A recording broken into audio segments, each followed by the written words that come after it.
Assalamualaikum warahmatullahi wabarakatuh. Salam sejahtera untuk kita semua.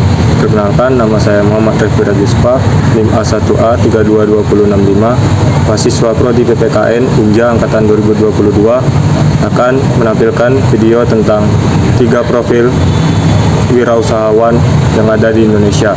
Pemilik nama lengkap Murdaya Widyawimarta Po atau biasa dipanggil Murdaya Po adalah seorang lelaki multitalenta berkebangsaan Indonesia. Ia adalah salah satu pengusaha yang sangat sukses dalam bidang bisnis dan juga politik. Lelaki yang lahir pada 29 Agustus 1946 itu masuk sebagai orang terkaya di Republik Indonesia pada posisi ke-29 menurut majalah Forbes. Ia merupakan pendiri Sentral Cipta Murdaya Group, sebuah perusahaan raksasa yang bergerak di bidang investasi, kelapa sawit, produsen kayu lapis, teknik, dan IT. Beberapa prestasinya adalah mendirikan Jakarta International Expo adalah salah satu pusat konvensi terbesar di Jakarta. Dia memiliki hampir setengah kepemilikan dari pengembang properti terdaftar PT Metropolitan Kencana. Namun seluruh kesuksesan tersebut dimulai dari bawah. Po pernah mencari nafkah dengan menjual koran. Ini tercermin dari pribadi yang sederhana dan tidak suka mencari ketenaran di masyarakat. Namun, sebagaimana banyak pencapaian seyogyanya diperoleh dalam hidup. Adi Pramudia, entrepreneur muda berkat usaha agribisnis. Sejak 2012, beliau merintis bisnisnya yang masih berumur belia. Bisnis yang sedang ditekuni adalah bisnis di bidang agribisnis. Dari usahanya, kini beliau memiliki CV Anugerah Adijaya yang telah sukses menghasilkan omset ratusan juta dari hasil menanam rempah-rempah dapur. Keinginan beliau untuk menjadi pengusaha sukses sudah terlintas sejak masih duduk di bangku SMP. Saat itu, kedua orang tuanya mengalami musibah, yakni tokonya habis terbakar sehingga harus memulai usaha dari awal.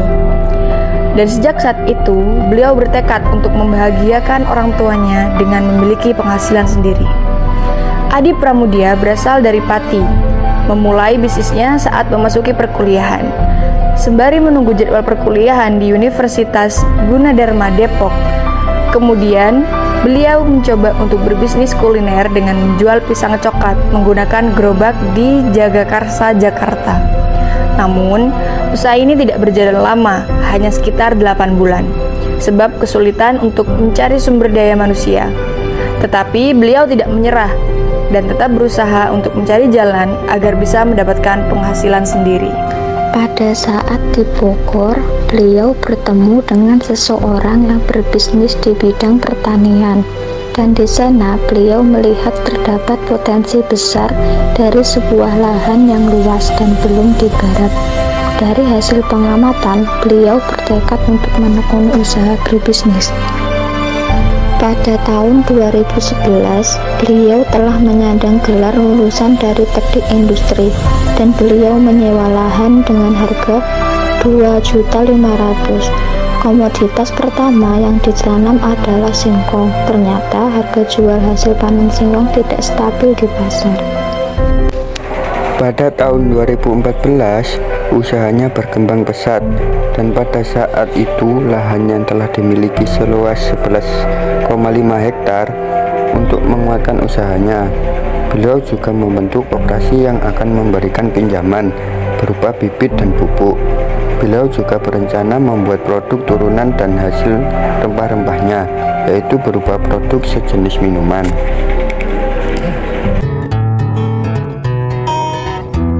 Khairul Tanjung, anak dari pasangan Halimah dan Abdul Ghaffar Tanjung yang saat itu berprofesi sebagai wartawan Marsa Orde Lama yang menerbitkan surat kabar berupah minim.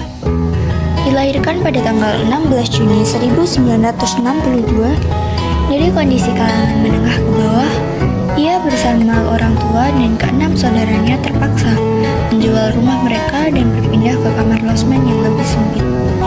Jenjang pendidikan ia tempuh sampai tamat, mulai dari SD dan SMP Fadlit di Jakarta pada 1975, SMA Negeri 1 Budi Utomo pada 1981, dan berhasil lulus dari Fakultas Kedokteran Gigi Universitas Indonesia pada 1987.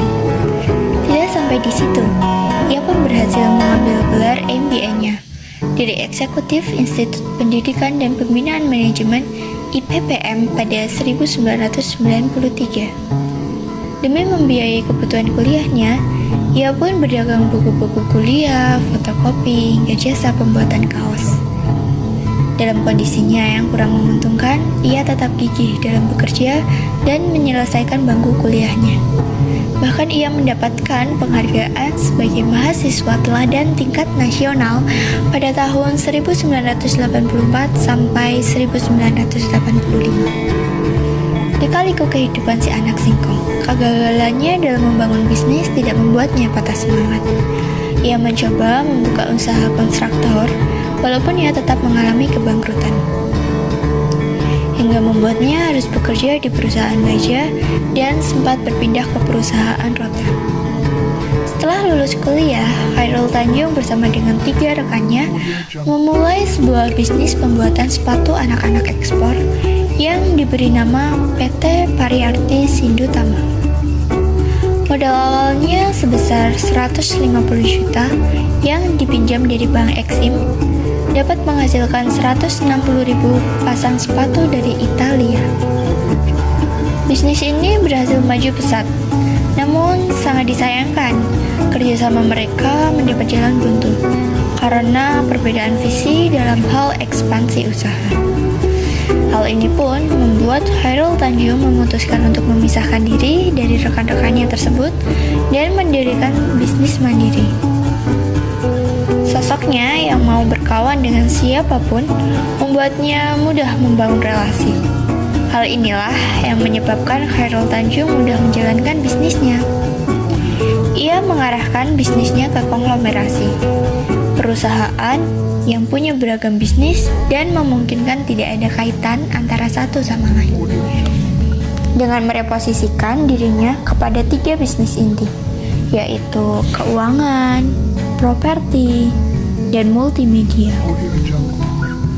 Perusahaan konglomerasi ini mempunyai para inti holdindo sebagai father holding company yang membawai beberapa subholding, yaitu para global investindo, bisnis keuangan, para inti investindo, media dan investasi, dan para inti propertindo, properti.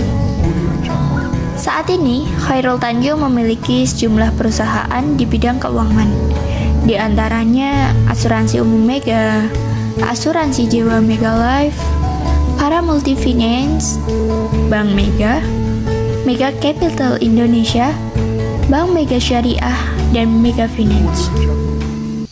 Ia juga memegang perusahaan Megacorp, Transcorp, dan City Global Resource yang meliputi layanan finansial, media, retail, gaya hidup, hiburan, dan sumber daya alam.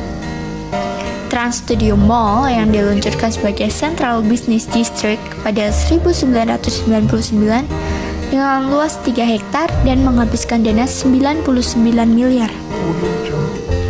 Dalam usaha mengembangkan sayapnya di dunia penyiaran dan multimedia, ia memiliki Trans TV, Trans 7, Mahagaya Perdana, Trans Fashion, Trans Lifestyle, dan Trans Studio.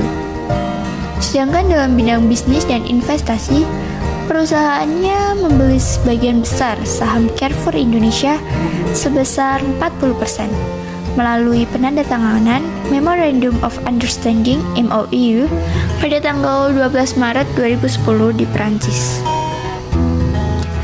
Menurutnya, membangun sebuah bisnis tidaklah semudah membalikan telapak tangan.